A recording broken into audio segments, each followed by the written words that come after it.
Сега одиме со рубриката Добро утро за и го представуваме Маријан Ангеловски, писател, но писател на сатира. Вие тоа го додавате кога ќе се рече писател. Зошто? Така. Па, не знам, бидејќи пишувам сатира. Само заради тоа, мислам, писателот може да пишува и сатира и се друго. Па да, не знам. Сакате да се одвоите малку и од другите? Па, можеби, да. Добро, кажете ми ја вашата историја. Вие не сте нов во оваа работа, не сте нов во објавувањето на сатири, афоризми и така натаму, имате веќе објавено и своји книги. Так. Па малку да чуеме како почнавте со оваа, баш со овој жар специфичен, за кој што се потребни, ми се чини, и неколку повеќе што се вели вештини, Так. како на пример следење на она што се случува во општеството, за разлика од другите кои што можат да пишуваат и некои лични интроспекции и така натаму, да не мора да се во тек што се вели со она што се случува во светот. Така. Па, почнав во Остен на времето пред, не знам, 10 години, во време кога излегуваше Остен, како додаток. Таму имаше рубрики со афоризми, со сатира и имаше конкурс некој за нови афористичари.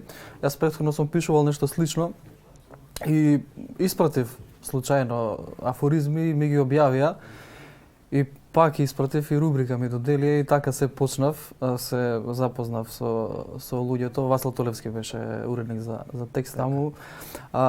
Почнав после по фестивали да имам освоено доста награди за афоризам и тука и на балканско ниво. И едноставно влегов во сатирата преку афоризмите. Почнав и драми да пишувам, потоа имам една драма објавено, имам уште една напишано, телевизиски емисии имам работено и така. И продолжувате и понатаму, не се кажувате, дали има доволно простор кај нас во Македонија да се објавува, да се работи сатирата и афоризмите? Дали, бидејќи порано знаеме, имаше радиски емисии, имаше списание, сега тоа како да е веќе во, мислам, не постои едноставно, не постојат тие списанија. Па да, сега можеби помал е просторот, меѓутоа се наоѓа. Мислам дека човек ако е упорен, дека има можност да најде кај да пишува. Преку социјалните мрежи сега се појавија и некои медиуми кои што објавуваат портали, така да не е сјајна ситуацијата, меѓутоа може да се најде кај да објавува човек. А како се надпреварувате со твитерџиите? Тие се, би се рекло, добри сатиричари. Па да, јас на Твитер не објавувам многу, ретко. Знаете како добри сатиричари, во принцип сатирата има некоја црвена линија која што не треба да ја премине, не треба премногу да се иде на навреда на личноста. Мислам дека Твитер, да, има таму и добри афоризми и добра сатира, меѓутоа некогаш премногу си иде под таа линија на навреда и мислам дека сатирата треба да се одвои од тоа. Каква е таа модерна? Тоа сакав да ве прашам. Каква е таа модерна сатира? Бидејќи сигурно не е истата од како пред 20 години или претходно. Сега е ново време, нови услови во општеството наше. Значи, каква е таа новата сатира? Па токму денеска би требало да биде послободно од претходно и затоа луѓето имат на некој начин повеќе слобода, што може и не е така. Да речеме, претходно сатирата се пишувало без спомнување на имења, на партии и така натаму. Денеска се прави и тоа, меѓутоа не знам колку е послободно, пак знам дека нема доволно простор за сатирата, да тоа на некој начин се ограничува, нели, слободата. Така да... Да. Кажавте, вие сте долго време. Дали сте имале вие некогаш некакви, можеби, притисоци или некакви препораки да не објавите нешто или да објавите? Па лично јас сум немал. Мислам дека не настапуваат така политичарите директно на авторот, да му забранува дека туку. Сега мислам дека моментов е малце послободно од претходно како што беше, а претходно реално мислам дека повеќе се идеше на медиумите да не се даде доволно простор за сатирата и на тој начин се правеше цензурата, се цензурира емисии, не знам, телевизија Например, и така имате натаму. некој пример да кажете? Па лично јас не, али знам дека да речеме не знам се затвараат телевизии, весници, се намалуваше просторите на некој начин тоа е да речеме Остен. Да. Остен излегуваше во време па престана да искочи. Лично кон мене сум немал напад, али реално и тоа е. Добро, сакате ли нешто да ни прочитате од вашите афоризми? Па да, имам јас Еве, денеска Свети Трифун е многу вака за пијаниците има стално некои шеги.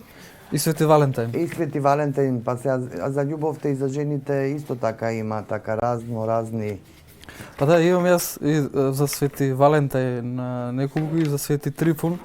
Сега за бракот имам некои афоризми напишано. Ајде, Пошто поверете. нели као круна на љубовта бракот, па може да прочитам. Ја најдов жената на мојот живот, само некои глупости наоѓам. После долг разговор со сопругата, ако не си збунет, значи ништо не си ја разбрал. Бракот ми виси во воздух, се обеси жена ми. Во бракот најважно да се има диалог, како инаку би се договорил разводот. Со жена ми се разбираме со поглед, штета што не можам да ја гледам.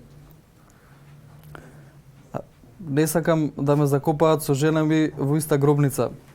Се договоривме додека смртта не раздели. И после секс секогаш палам цигара, така и ги оставив цигарите. И имам и за Свети Трифун неколку. Го победив алкохолизмот, сега пијам од среќа. Виното е пиелак на боговите. Кога ќе се начукаш, мислиш дека си Господ.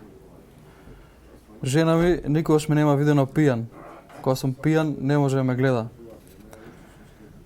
Требаше да пијам за да заборавам, ама заборавив да пијам. Па, тоа би било. Добро, супер избор направивте. Фала. Кажете ми, вие се занимавате и со стендап комедија, тоа е вака една попопуларна форма на овој хумористичен или пристап кон критиката, има разни видови поджанрови и така натаму. Каква е ситуацијата тука со стендап комедијата? Па, у моментов не сум многу јас активен, со стендапот инаку има неколку изведувачи кои што прават, и у моментов не сум толку активен со тоа. А што мислите, дали е тоа попопуларен вид, отколку еве вака во книга да објавите или во некое списание? Сепак директно во таа форма се обраќате на публиката. Да, тоа е доста популарен во моментов начин на обраќање и мислам дека и кај нас полека се движат работите на така. Дека луѓето повеќе го прифаќаат стендапот. Ја повеќе сум окупиран со театарот и со драмата, со сатиричната драма, бидејќи нема кај нас многу сатирични представи и повеќе се фокусирав на тој дел. Да, можете ли нешто повеќе да кажете за оваа ваша драма? За една изведба имавте досега? Не, го слував межот, има 12 изведби. Аха.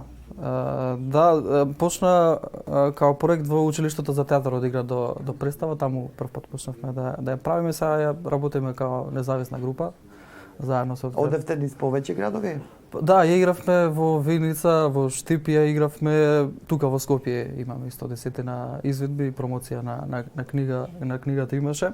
Тоа е сатирична драма, зборува за апсурдното владење на еден режим, е љубовна приказна помеѓу новинар и проститутка, и преку нивната љубовна приказна значи се зборува колку тоа власта ја ограничува слободата на медиумите, на новинарите, не случајно е проститутката ставена нели у приказната. Тоа е за помлади или е за возрастни драми? Тоа е за сите. Помлади. Да, сега Не, затоа што рековте во училиште, вака малку ми дојде чудно. Да, па имаше таму група за возрастни, инаку не е за деца представата. Дака. Во таа смисла, дали вие следите секојдневно што се случува? Например, сите граѓани или оние што барем се заинтересирани во општеството, дали ги следите, например, социјалните мрежи, што зборуваат луѓето, што дискутираат, какво е јавното мнение за некој проблем, за некое прашање општествено? Сакам да ве прашам за процесот, како доаѓате до тоа за кое што ќе пишувате? Така. Па добро, јас телевизија не гледам, немам телевизор дома, книги имам само. А што се случува, пратам најмногу преку социјалните мрежи, кај нас се дознава, денес како се случи нешто, сите пишуваат медиуми, портали, Twitter, Facebook, луѓето, така да знам што се случува и од таа. Јас во принцип не сум човек што сега седнува ќе пишувам, толку како ми доаѓаат и афоризмите така ги пишувам, исто и сатирични текстови пишувам моментов и во кооперација. И имам еден проект со еден на еден кај Жаре, вести од единината, лајме од единината, кој што го работам. Во принцип, као ми доаѓаат мислите, јас ги запишувам во телефон и после ги развивам во приказна. Добро, ајде сега ќе ве замолам ако имате уште нешто, ова ми беше многу интересно што ги прочитавте овие ваши афоризми, дајте уште неколку. Па не знам, може од книгата Може, да. Да прочитам некој сега. Овие не се тематски, поред као ми доаѓаат ќе читам.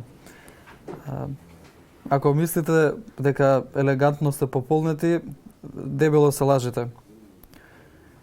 Ги купив најдобрите апчиња за спиење. Сега од радост не можам да спијам.